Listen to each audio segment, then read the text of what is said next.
देखिए प्यारे बच्चों, आज हम पढ़ने जा रहे हैं देयर का यूज।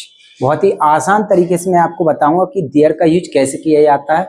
अभी तक आपने कई सेंटेंसों में देयर को देखा हुआ, लेकिन किस टाइप में देयर का यूज किया जाता है, कब कब देयर का यूज किया जाता है, हम आज समझने की कोशिश करेंगे। देखिए, पहले या दूसरे शब्द के बाद में या पर आ जाता है और हिंदी के लास्ट में है या है आ जाता है तो देयर का यूज किया जाता है।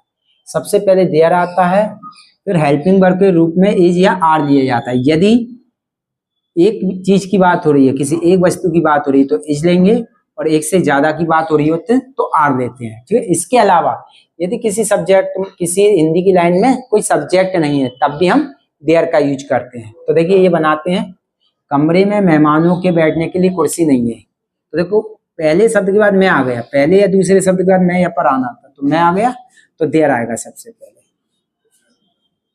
अब देखिए इज और आर आएगी, कमरे में मेहमानों को बैठने के लिए कुर्सी नहीं है तो कुर्सी नहीं है, कुर्सी की बात हो रही है। यदि कुर्सी एक है तो इज आएगा, और कुर्सी ज्यादा कुर्सी की बात हो रही होती तो आर आता। तो कुर्सी नहीं है, एक भी नहीं है, वो कहना चाह रहा है तो इज आएगा, देयर इज। अब देखिए नहीं के लिए नो आएगा, नॉट भी लगा सकते हैं लेकिन नो ज्यादा चलता है इसमें, तो no, there is no chair. देखिए उल्टा उल्टा बनाते जाएंगे, अपने आप देयर से बन जाएगा। तो हमने देयर ले लिया, क्यों लिया देयर? क्योंकि पहले शब्द के बाद मैं आ गया है तो देयर ले लिया। हेल्पिंग वर्ब इज आर में से एक लेना थी, कुर्सी की बात हो रही, कुर्सी सिंगुलर है इसलिए इज ले लिया। अदर वर्ड में उल्टा चलते हैं तो देखो हमने है के लिए हेल्पिंग वर्ब ली जाती है, नहीं के लिए नो ले लिया, कुर्सी के लिए चेयर ले लिया। अब देखिए के लिए आ रहा है तो ने के बाद के लिए आ रहा है, तो ने के बाद जब के लिए आता है तो टू लगाते हैं तो टू ले लिया। बैठने की मीनिंग लेंगे सिट।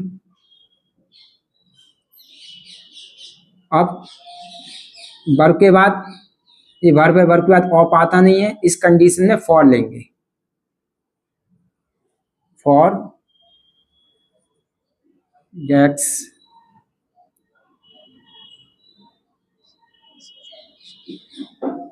अब देखिए मेहमान हो गया, मैं के लिए इन, इनके बाद जगह आ रही है, देखिए यहाँ जगह आ रही है इधर, तो कमरे के लिए दा लगा के लेंगे, इन द रूम। तो देखिए ये बन गया, तो ये बन चुका आपका there is no chair to sit for gates in the. देखिए अब दूसरा सेंटेंस बनाते हैं कितनी आसानी से। देखिए पहले शब्द के बाद मैं आया है तो देयर से बनेगा देयर, और देयर के बाद हमें हेल्पिंग वर्ब लेना है। तो देखिए बात किसकी हो रही? ठंडे पानी की। तो ये अनकाउंटेबल है, और अनकाउंटेबल में हमेशा हेल्पिंग वर्ब सिंगुलर की ली जाती है तो इसलिए इज आएगा, देयर इज।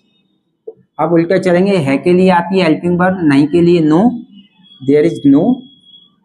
ठंडा पानी एक साथ लेंगे, क्यों? क्योंकि जब कोई शब्द पीछे वाले नाउन की खूबी या कमी बताता तो उनको साथ में लिया जाता है, इसलिए साथ में लेंगे।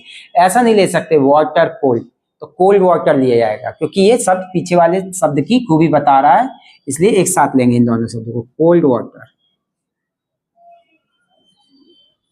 अब देखिए के लिए आ गया, जब ने के बाद के लिए आता तो टू लगाते हैं तो टू लगा लिया।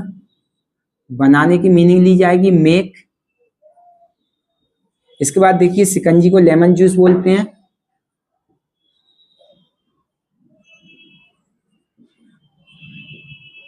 इसके बाद देखिए मैं के लिए इन आएगा, और फ्रिज के लिए फ्रिज, इन।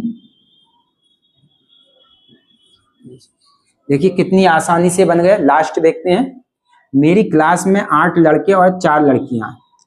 तो देखिए दो शब्दों के बाद मैं आ गया, दो शब्दों के बाद मैं यहाँ पर आया तब भी देयर से बनता है, तो देयर। 8 लड़के और 4 लड़कियां हैं, बहुतों की बात हो रही है इसलिए आर आएगा, क्योंकि एक की बात होती है तो यूज किया जाता है, और एक से ज्यादा की बात होती है तो आर का यूज किया।